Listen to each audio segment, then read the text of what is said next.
Hi friends, మీకోసం ఒక మంచి కథ తీసుకొచ్చాను.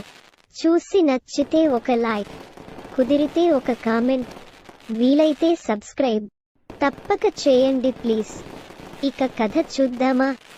Last in the dark. పిల్లల కథ తెలుగులో. లెబో, బోనోలో మరియు రెబోన్ స్నేహితులు. ఒక రోజు వారు కట్టెలు తీసుకురావడానికి అడవికి వెళ్లారు. ఇంటికి వెళ్తుండగా వారికి ఒక నది ఎదురైంది.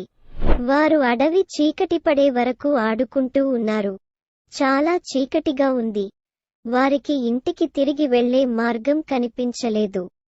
అకస్మాత్తుగా వారు విన్నారు, అడవిలో ఎక్కడి నుంచో బిగ్గరగా అరుపులు. లెబో అరుస్తూ పరుగెత్తింది. ఇతరులు అనుసరించారు. అప్పుడు బోనోలో అరిచింది, ఏ చూడు, నేను ఒక గుహను చూస్తున్నాను, ఇక్కడ దాక్కొందాం. కాదు అని లెబో, లోపల అడవి జంతువులు ఉండవచ్చు.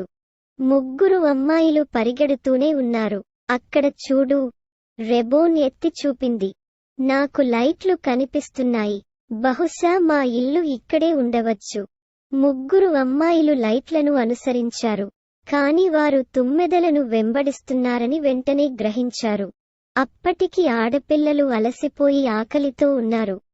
ఒక చెట్టు కింద విశ్రాంతి తీసుకోవాలని నిర్ణయించుకున్నారు.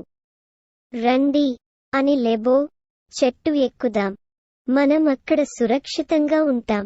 ఒక్కసారిగా వారికి ప్రజల గొంతులు మరియు కుక్క మొరిగే శబ్దాలు వినిపించాయి. ప్రజలు వారి పేర్లు పిలుస్తున్నారు. తల్లిదండ్రులు మరియు గ్రామంలోని ప్రజలు వారిని వెతుక్కుంటూ వచ్చారు. ఇక్కడున్నాం అని అరిచారు బాలికలు.